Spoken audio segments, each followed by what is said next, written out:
The Picture of Dorian Gray by Oscar Wilde. Chapter 1. The studio was filled with the rich odour of roses, and when the light summer wind stirred amidst the trees of the garden, there came through the open door the heavy scent of the lilac, or the more delicate perfume of the pink flowering thorn. From the corner of the divan of Persian saddlebags, on which he was lying, smoking, as usual, innumerable cigarettes, Lord Henry Wotton could just catch the gleam of the honey-sweet and honey-coloured blossoms of the laburnum, whose tremulous branches seemed hardly able to bear the burden of a beauty so flame-like as theirs. And now and then the fantastic shadows of birds in flight flitted across the long tussar silk curtains that were stretched in front of the huge window, producing a kind of momentary Japanese effect, and making him think of those pallid, jade-faced painters who, in an art that is necessarily immobile, seek to convey the sense of swiftness and motion. The sullen murmur of the bees shouldering their way through the long, unmown grass, or circling with monotonous insistence round the black crocketed spires of the early June hollyhocks, seemed to make the stillness more oppressive, and the dim roar of London was like the bourdon note of a distant organ. In the centre of the room, clamped to an upright easel, stood the full-length portrait of a young man of extraordinary personal beauty, and in front of it, some little distance away, was sitting the artist himself, Basil Hallward, whose sudden disappearance some years ago caused, at the time, such public excitement, and gave a rise to so many strange conjectures. As he looked at the gracious and comely form he had so skilfully mirrored in his art, a smile of pleasure passed across his face, and seemed about to linger there. But he suddenly started up, and closing his eyes, placed his fingers upon the lids as though he sought to imprison within his brain some curious dream from which he feared he might awake. "It is your best work, Basil, the best thing you have ever done," said Lord Henry languidly. "You must certainly send it next year to the Grosvenor. The Academy is too large and too vulgar. The Grosvenor is the only place." "I don't think I will send it anywhere," he answered, tossing his head back in that odd way that used to make his friends laugh at him at Oxford. "No, I won't send it anywhere." Lord Henry elevated his eyebrows and looked at him in amazement through the thin blue wreaths of smoke that curled up in such fanciful whirls from his heavy opium-tainted cigarette. "Not send it anywhere, my dear fellow? Why? Have you any reason? What odd chaps you painters are. You do anything in the world to gain a reputation. As soon as you have one, you seem to want to throw it away. It is silly of you, for there is only one thing in the world worse than being talked about, and that is not being talked about.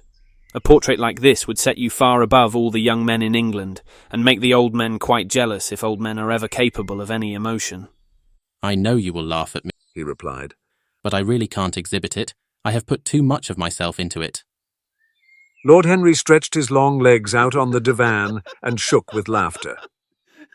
"Yes, I knew you would laugh, but it is quite true all the same." "Too much of yourself in it.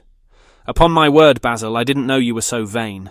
And I really can't see any resemblance between you, with your rugged strong face and your coal-black hair, and this young Adonis who looks as if he was made of ivory and rose-leaves. Why, my dear Basil, he is a Narcissus, and you, well, of course you have an intellectual expression and all that. But beauty, real beauty, ends where an intellectual expression begins. Intellect is in itself an exaggeration and destroys the harmony of any face. The moment one sits down to think, one becomes all nose, or all forehead, or something horrid. Look at the successful men in any of the learned professions, how perfectly hideous they are. Except, of course, in the church. But then in the church they don't think. A bishop keeps on saying at the age of 80 what he was told to say when he was a boy of 18, and consequently he always looks absolutely delightful. Your mysterious young friend, whose name you have never told me, but whose picture really fascinates me, never thinks. I feel quite sure of that. He is a brainless, beautiful thing, who should be always here in winter when we have no flowers to look at, and always here in summer when we want something to chill our intelligence. Don't flatter yourself, Basil. You are not in the least like him."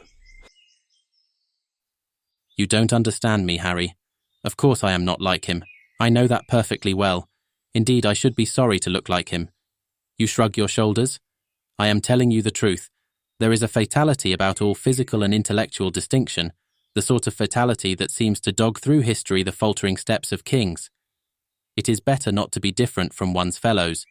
The ugly and the stupid have the best of it in this world. They can sit quietly and gape at the play. If they know nothing of victory, they are at least spared the knowledge of defeat. They live as we all should live, undisturbed, indifferent, and without disquiet. They neither bring ruin upon others nor ever receive it from alien hands. Your rank and wealth, Harry, my brains such as they are, my fame, whatever it may be worth, Dorian Gray's good looks, we will all suffer for what the gods have given us, suffer terribly. Dorian Gray, is that his name? Said Lord Henry, walking across the studio towards Basil Hallward. Yes, that is his name. I didn't intend to tell it to you. But why not? Oh, I can't explain. When I like people immensely, I never tell their names to anyone. It seems like surrendering a part of them. You know how I love secrecy. It is the only thing that can make modern life wonderful or mysterious to us. The commonest thing is delightful, if one only hides it. When I leave town, I never tell my people where I am going. If I did, I would lose all my pleasure.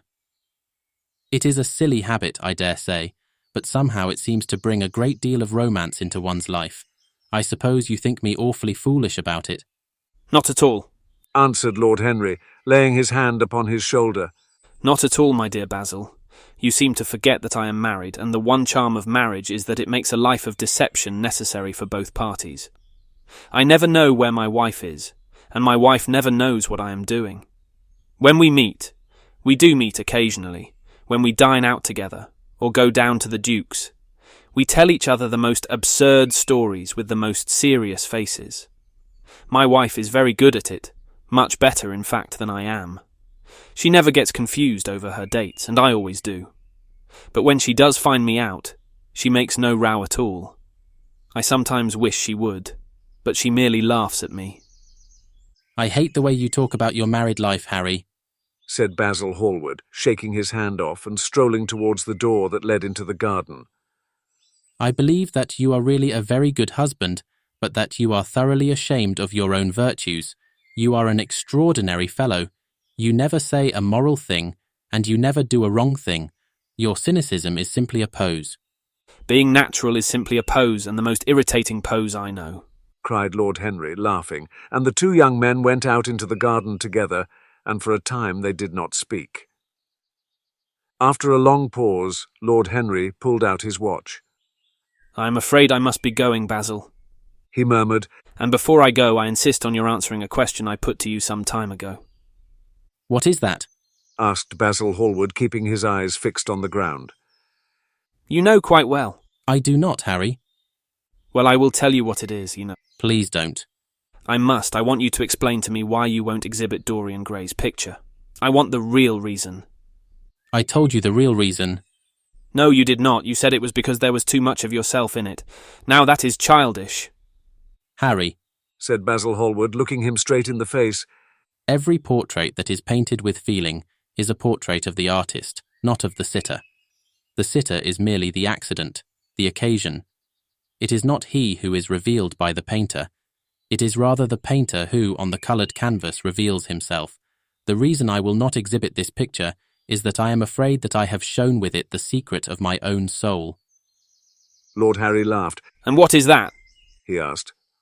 I will tell you, said Hallward, and an expression of perplexity came over his face. I am all expectation, Basil, murmured his companion, looking at him. Oh, there is really very little to tell, Harry, answered the young painter, and I am afraid you will hardly understand it. Perhaps you will hardly believe it. Lord Henry smiled and, leaning down, plucked a pink-petalled daisy from the grass and examined it. I am quite sure I shall understand it, he replied, gazing intently at the little golden white-feathered disc. And I can believe anything, provided that it is incredible. The wind shook some blossoms from the trees, and the heavy lilac blooms, with their clustering stars, moved to and fro in the languid air. A grasshopper began to chirrup in the grass, and a long, thin dragonfly floated by on its brown gauze wings. Lord Henry felt as if he could hear Basil Hallward's heart beating, and he wondered what was coming. "Well, this is incredible," repeated Hallward, rather bitterly. "Incredible to me at times. I don't know what it means. The story is simply this. 2 months ago, I went to a crush at Lady Brandon's. You know we poor painters have to show ourselves in society from time to time, just to remind the public that we are not savages.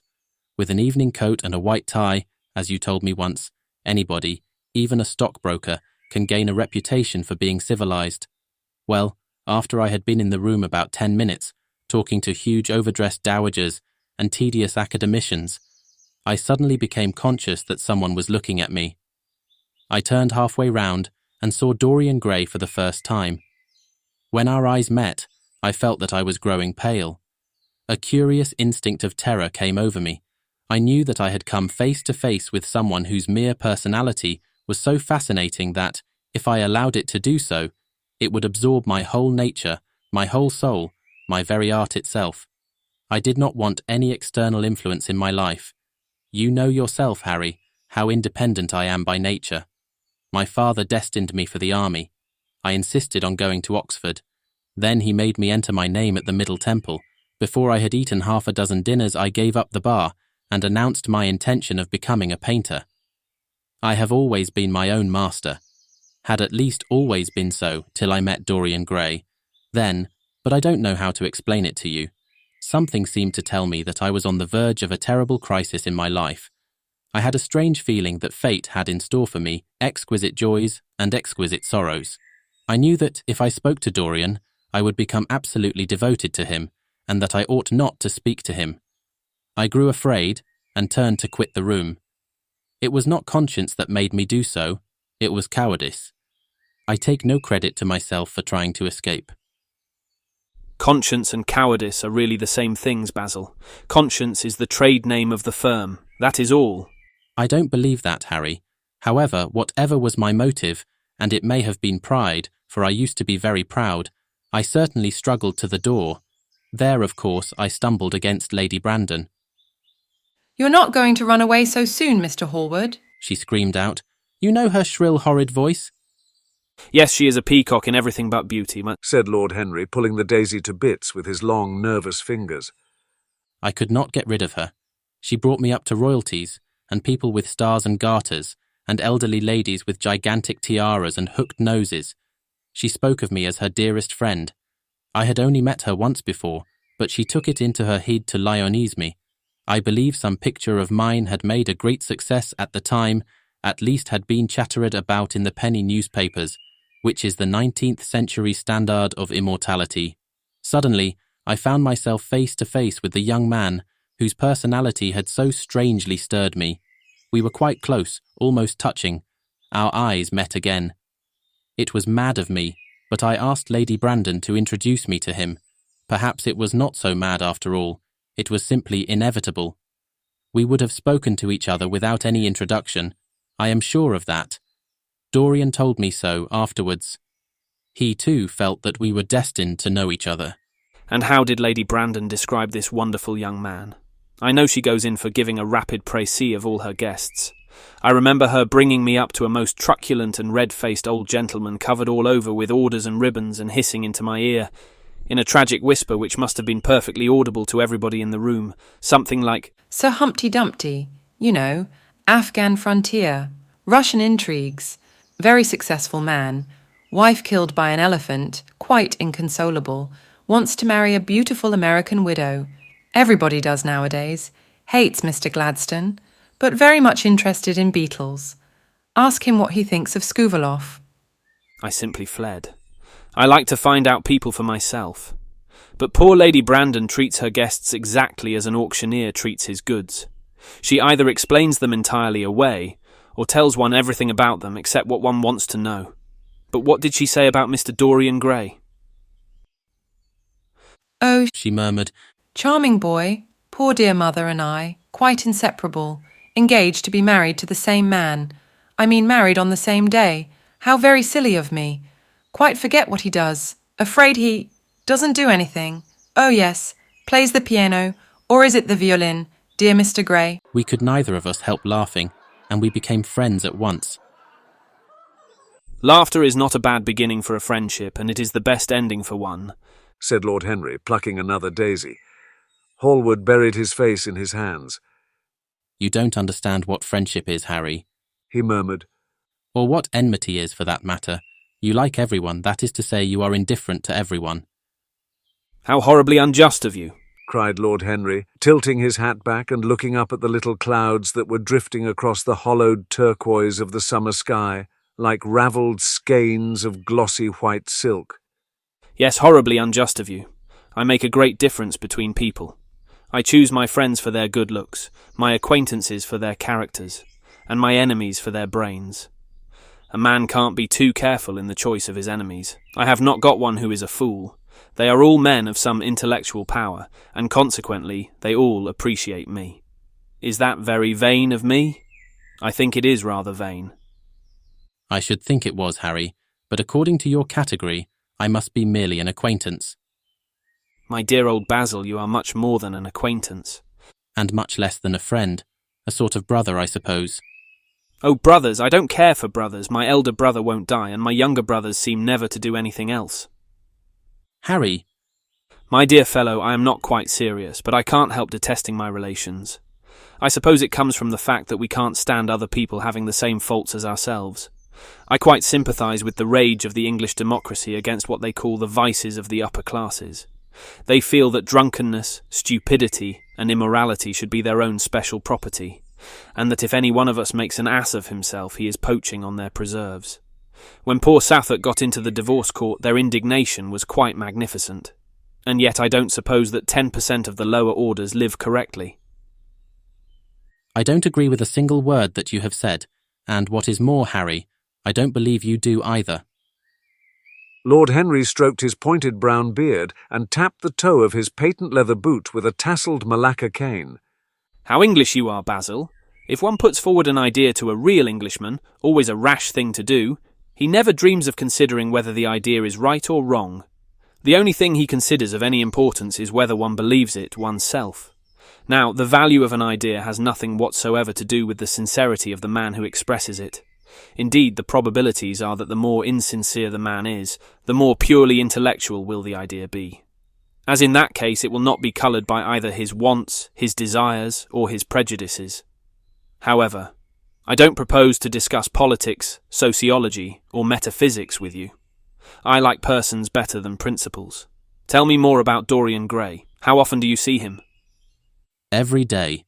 I couldn't be happy if I didn't see him every day. Of course, sometimes it is only for a few minutes. But a few minutes with somebody one worships mean a great deal. But you don't really worship him. I do. How extraordinary. I thought you would never care for anything but your painting. Your art, I should say. Art sounds better, doesn't it? He is all my art to me now. I sometimes think, Harry, that there are only two eras of any importance in the history of the world. The first is the appearance of a new medium for art, and the second is the appearance of a new personality for art also. What the invention of oil painting was to the Venetians, the face of Antinous was to late Greek sculpture, and the face of Dorian Gray will some day be to me. It is not merely that I paint from him, draw from him, model from him. Of course I have done all that. He has stood as Paris in dainty armour, and as Adonis with huntsman's cloak and polished boar spear. Crowned with heavy lotus blossoms, he has sat on the prow of Adrian's barge, looking into the green, turbid Nile. He has leaned over the still pool of some Greek woodland, and seen in the water's silent silver the wonder of his own beauty. But he is much more to me than that. I won't tell you that I am dissatisfied with what I have done of him, or that his beauty is such that art cannot express it. There is nothing that art cannot express, and I know that the work I have done since I met Dorian Gray is good work, is the best work of my life. But in some curious way, I wonder will you understand me, his personality has suggested to me an entirely new manner in art, an entirely new mode of style. I see things differently, I think of them differently. I can now recreate life in a way that was hidden from me before. A dream of form in days of thought. Who is it who says that? I forget. But it is what Dorian Gray has been to me. The merely visible presence of this lad, for he seems to me little more than a lad, though he is really over 20. His merely visible presence. Ah, I wonder, can you realize all that that means? Unconsciously he defines for me the lines of a fresh school, a school that is to have in itself all the passion of the romantic spirit, all the perfection of the spirit that is Greek. The harmony of soul and body, how much that is. We in our madness have separated the two, and have invented a realism that is bestial, an ideality that is void. Harry, if you only knew what Dorian Gray is to me. You remember that landscape of mine, for which Agnew offered me such a huge price, but which I would not part with. It is one of the best things I have ever done. And why is it so? Because, while I was painting it, Dorian Gray sat beside me. Basil, this is quite wonderful. I must see Dorian Gray. Hallward got up from the seat and walked up and down the garden. After some time he came back. You don't understand, Harry, he said. Dorian Gray is merely to me a motive in art. He is never more present in my work than when no image of him is there. He is simply a suggestion, as I have said, of a new manner. I see him in the curves of certain lines, in the loveliness and the subtleties of certain colours. That is all. Then why won't you exhibit his portrait? Because I have put into it all the extraordinary romance of which, of course, I have never dared to speak to him. He knows nothing about it. He will never know anything about it, but the world might guess it, and I will not bare my soul to their shallow prying eyes. My heart shall never be put under their microscope. There is too much of myself in the thing, Harry, too much of myself. Poets are not so scrupulous as you are. They know how useful passion is for publication. Nowadays a broken heart will run to many editions. I hate them for it. An artist should create beautiful things, but should put nothing of his own life into them. We live in an age when men treat art as if it were meant to be a form of autobiography. We have lost the abstract sense of beauty. If I live, I will show the world what it is, and for that reason, the world shall never see my portrait of Dorian Gray. I think you are wrong, Basil, but I won't argue with you. It is only the intellectually lost who ever argue. Tell me, is Dorian Gray very fond of you? Hallward considered for a few moments. He likes me, he answered after a pause. I know he likes me. Of course I flatter him dreadfully. I find a strange pleasure in saying things to him that I know I shall be sorry for having said. I give myself away. As a rule, he is charming to me, and we walk home together from the club arm in arm, or sit in the studio and talk of 1,000 things. Now and then, however, he is horribly thoughtless, and seems to take a real delight in giving me pain. Then I feel, Harry, that I have given away my whole soul to someone who treats it as if it were a flower to put in his coat, a bit of decoration to charm his vanity, an ornament for a summer's day. Days in summer, Basil, are apt to linger. Perhaps you will tire sooner than he will. It is a sad thing to think of, but there is no doubt that genius lasts longer than beauty. That accounts for the fact that we all take such pains to overeducate ourselves. In the wild struggle for existence, we want to have something that endures, and so we fill our minds with rubbish and facts, in the silly hope of keeping our place. The thoroughly well-informed man, that is the modern ideal. And the mind of the thoroughly well-informed man is a dreadful thing. It is like a bric-a-brac shop, all monsters and dust, and everything priced above its proper value. I think you will tire first, all the same. Some day you will look at Gray and he will seem to you to be a little out of drawing, or you won't like his tone of colour or something. You will bitterly reproach him in your own heart, and seriously think that he has behaved very badly to you. The next time he calls you will be perfectly cold and indifferent. It will be a great pity, for it will alter you. The worst of having a romance is that it leaves one so unromantic. Harry, don't talk like that. As long as I live, the personality of Dorian Gray will dominate me. You can't feel what I feel. You change too often. Ah, my dear Basil, that is exactly why I can feel it. Those who are faithful know only the pleasures of love. It is the faithless who know love's tragedies. And Lord Henry struck a light on a dainty silver case and began to smoke a cigarette with a self-conscious and self-satisfied air, as if he had summed up life in a phrase. There was a rustle of chirruping sparrows in the ivy, and the blue cloud shadows chased themselves across the grass like swallows. How pleasant it was in the garden, and how delightful other people's emotions were. Much more delightful than their ideas, it seemed to him. One's own soul and the passions of one's friends, those were the fascinating things in life. He thought with pleasure of the tedious luncheon that he had missed by staying so long with Basil Hallward. Had he gone to his aunt's, he would have been sure to meet Lord Goodbody there, and the whole conversation would have been about the housing of the poor and the necessity for model lodging houses. It was charming to have escaped all that. As he thought of his aunt, an idea seemed to strike him. He turned to Hallward and said, "My dear fellow, I have just remembered." Remembered what, Harry? "Where I heard the name of Dorian Gray." Where was it? asked Hallward with a slight frown. "Don't look so angry, Basil. It was at my aunt's, Lady Agatha's. She told me she had discovered a wonderful young man who was going to help her in the East End, and that his name was Dorian Gray. I am bound to state that she never told me he was good-looking. Women have no appreciation of good looks. At least good women have not. She said that he was very earnest and had a beautiful nature. I at once pictured to myself a creature with spectacles and lank hair, horridly freckled and tramping about on huge feet. I wish I had known it was your friend." I am very glad you didn't, Harry. "Why?" I don't want you to meet him. Mr. Dorian Gray is in the studio, sir, said the butler, coming into the garden. "You must introduce me now," cried Lord Henry, laughing. Basil Hallward turned to the servant, who stood blinking in the sunlight. Ask Mr. Gray to wait, Parker. I will be in a few moments. The man bowed and went up the walk. Then he looked at Lord Henry. Dorian Gray is my dearest friend, he said. He has a simple and a beautiful nature. Your aunt was quite right in what she said of him. Don't spoil him for me. Don't try to influence him. Your influence would be bad. The world is wide and has many marvellous people in it. Don't take away from me the one person that makes life absolutely lovely to me and that gives to my art whatever wonder or charm it possesses. Mind, Harry. I trust you. He spoke very slowly, and the words seemed wrung out of him almost against his will. "What nonsense you talk," said Lord Henry, smiling, and taking Hallward by the arm, he almost led him into the house.